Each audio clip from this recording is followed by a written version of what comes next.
Hello friends, एक बार फिर मेरे YouTube channel study with me में आपका स्वागत है। तो पहले की क्लास की हम 2 मिनट चर्चा करते हैं, फिर आगे बढ़ते हैं। पहले हमने क्या क्या सीखा था। अगर फर्स्ट क्लास आपने नहीं देखी तो देख लेना, क्योंकि हमने उसमें बेसिक चीज़ डिस्कस की है। यह बहुत इंपॉर्टेंट क्लास है about the constitution and political science as well as polity. अब ध्यान दो, कल हमने चर्चा की आखिर राजनीतिक शास्त्र के रूप में एक विषय का उदय कैसे हुआ। इसके बाद हमने यह डिस्कस किया था कि कौन कौन से इसमें फ़िलोसफ़र आए, तो हमने बहुत सारे फ़िलोसफ़र का नाम पढ़ा था। इसके बाद हमने राज्य शब्द को देखा था, फिर हमने व्यवस्था शब्द को समझा कि व्यवस्था क्या है, फिर इसके बाद हमने संविधान को समझा और संविधान के प्रकार क्या है इसके बारे में पढ़ा। अब हमारे आज के टॉपिक की चर्चा करते हैं और आज हम पढ़ेंगे हिस्टोरिकल डेवलपमेंट। आज का टॉपिक बहुत इम्पोर्टेंट है। यह टॉपिक 2 जगह से जुड़ता है। एक तो यह टॉपिक इतिहास से जुड़ता है और इतिहास में आधुनिक भारत के इतिहास, और साथ ही यह टॉपिक आपके इंडियन पॉलिटी का तो है ही। टॉपिक का नाम है हिस्टोरिकल डेवलपमेंट। हिंदी में हम बात करें तो भारतीय संविधान का ऐतिहासिक विकास। 1773 के रेगुलेटिंग एक्ट से लेकर यह कहानी चलती रही 1947 के भारत स्वतंत्रता अधिनियम तक। तो चलिए आगे बढ़ते हैं और शुरू करते हैं आज का टॉपिक। ब्रिटिश शासन जब था उस समय बहुत सारे अधिनियम लाए गए, बहुत सारे एक्ट लाए गए। और पहला एक्ट कब लाया गया था? पहला एक्ट लाया गया था 1773 में। आज का हमारे यह टॉपिक है भारत का संवैधानिक इतिहास। हमें इसमें क्या बात करनी है? 1773 से लेकर 1935 तक के अधिनियम की। सबसे पहले हमें यह समझना होगा कि भारत में संवैधानिक विकास कैसे हुआ। तो एक कहानी के रूप में सुन लो, सारी चीज़ें अभी आपको याद हो जाएगी, तो ध्यान से सुनना। भारत में जो नियमों की शुरुआत हुई वह मौर्य काल में एक व्यक्ति थे जिनका नाम था चाणक्य। उन्होंने एक पुस्तक लिखी। उस पुस्तक का नाम आप सब जानते हैं, अर्थशास्त्र। और उसमें उन्होंने बताया कि शासन कैसे चलना चाहिए, एक राजा को कैसे होना चाहिए। तो अगर भारत के पर्सपेक्टिव से देखें तो कुछ नियमों की शुरुआत तभी से हो चुकी, पर हमें यह समझना है कि जो वर्तमान भारतीय संविधान है उसका विकास कैसे हुआ। वर्तमान भारतीय संविधान के विकास की कहानी प्रारंभ होती है यूरोपीय कंपनियों का भारत आगमन के साथ। अब 2 मिनट अच्छे से समझना कि आखिर क्यों जरूरत पड़ी यूरोपियों को भारत आने की। तो ये बात है लगभग 1400 के आसपास की। तो होता यह था कि भारत शुरू से ही मसालों के लिए बहुत फेमस था और इंडिया के मसाले पूरी दुनिया में फेमस हुआ करते थे। और 1450 से पहले अगर हम बात करें तो भारत के मसाले स्थलीय मार्गों से यूरोप पहुंच जाते थे और यूरोप के लोगों को मसालों की प्राप्ति हो रही थी। और पुर्तगाल से एक यात्री निकला जिसका नाम था वास्को डिगामा, जो समुद्री रास्ता था भारत में आने के लिए, उसकी खोज की। और वो वहाँ से सबसे पहले अफ्रीका के रास्ते से होते हुए घूमते घूमते भारत पहुँचा। तो अब सवाल क्या बनता है? सवाल बनता है कि सबसे पहले भारत में कौन आया? सबसे पहले भारत में पुर्तगाल आए। पुर्तगाल जब भारत आए और जब वो वापस यूरोप गए, उन्होंने भारत से बहुत ज़्यादा कमाई की। और जब वो वापस यूरोप गए और तो उनके आसपास के लोगों ने यह देखा कि भी हमें भी भारत से ट्रेड करना चाहिए, भारत से तो बहुत पैसे कमा सकते हैं। तो धीरे धीरे पुर्तगाल के बाद ब्रिटेन से अंग्रेज आए और उन्होंने ईस्ट इंडिया कंपनी की स्थापना की। ब्रिटेन से 2 व्यक्ति थे, दोनों का नाम मैं आपको आगे बताऊंगी। उन्होंने ईस्ट इंडिया कंपनी की स्थापना की। फिर ब्रिटेन के बाद डच आए, वर्तमान में नीदरलैंड पड़ता है। वो आए 1602 के आसपास। उनकी कंपनी का नाम था डच ईस्ट इंडिया कंपनी।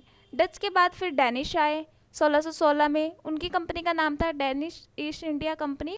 और उसके बाद फ्रांस आए 1664 में, फ्रेंच ईस्ट इंडिया कंपनी के नाम से उनकी कंपनी। तो चलिए बात करते हैं ब्रिटिश ईस्ट इंडिया कंपनी की। तो ब्रिटिश ईस्ट इंडिया कंपनी की स्थापना कब हुई? 31 दिसंबर 1600 में। इसका हेडक्वार्टर लंदन में पड़ता है। किसने की थी इनकी स्थापना? जॉन वाट व जॉर्ज वाइट ने।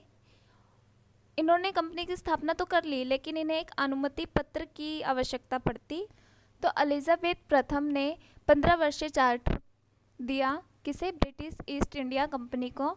इस चार्टर का मतलब ही अधिकार पत्र होता था कि 15 वर्षों तक भारत में ब्रिटेन की सिर्फ एक ही कंपनी काम करेगी और जो है ब्रिटिश ईस्ट इंडिया कंपनी। यही कारण रहा कि 1833 में जब तक कि यह अधिकार ख़त्म नहीं कर दिया गया तब तक कि भारत में एक ही कंपनी आपको देखने को मिलती है और वो है ब्रिटिश ईस्ट इंडिया कंपनी। तो कितने सालों का चार्टर दिया गया था? 15 वर्ष का चार्टर दिया गया था।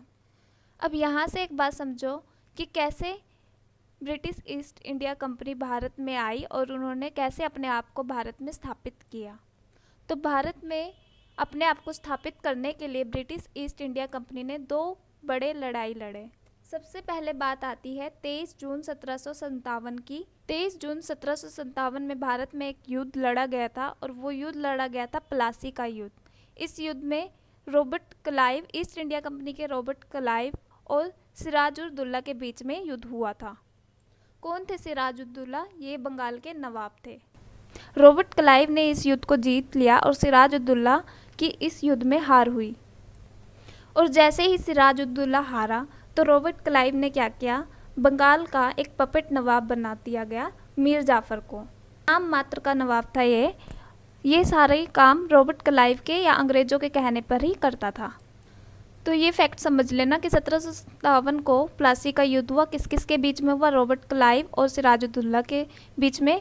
और किसकी हार हुई? सिराजुद्दौला की। और एक पपेट नवाब कौन था? मीर जाफ़र था। प्लासी के युद्ध के बाद अब लगने लगा था कि भारत में मुगलों के बाद एक नई सत्ता आएगी, लेकिन कहते हैं ना कि एक निर्णायक लड़ाई के बाद ही सब कुछ प्राप्त होता है। और प्लासी के बाद वो समय आया अक्टूबर 1764 का। 1764 में क्या हुआ? तो इस समय बक्सर का युद्ध लड़ा गया।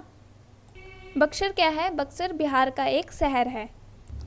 बक्सर का युद्ध 2 लोगों के बीच में लड़ा गया, ईस्ट इंडिया कंपनी के हेक्टर मुनरो और संयुक्त सेना।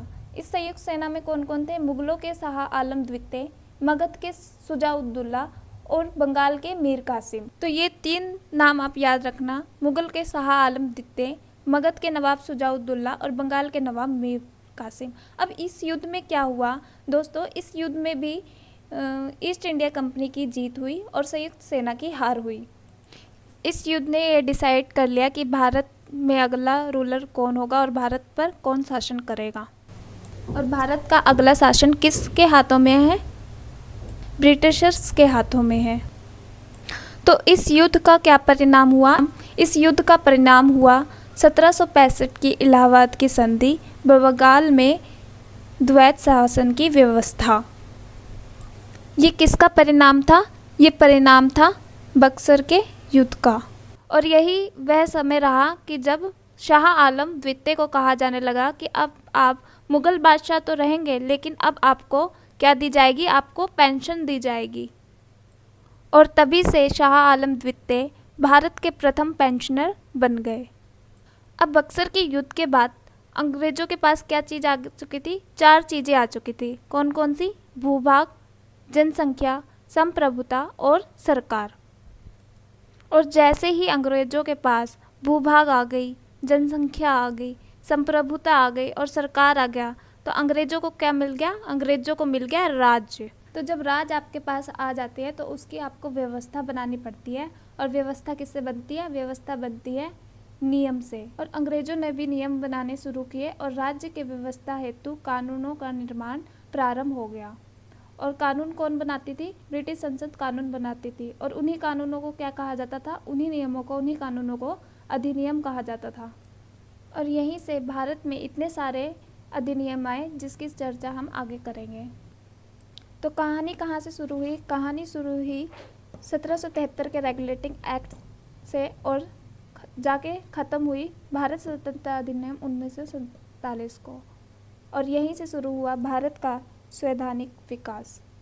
तो जितने भी अधिनियम हम आगे पढ़ेंगे उनको बनाएगा कौन? उनको बनाएगा ब्रिटिश संसद। सारे के सारे जो भी अधिनियम है वो ब्रिटिश संसद द्वारा बनाए गए हैं। तो आज की वीडियो में बस इतना ही। मिलते हैं फिर अगली वीडियो में। वीडियो अच्छा लगे तो लाइक, शेयर, सब्सक्राइब ज़रूर करें। धन्यवाद।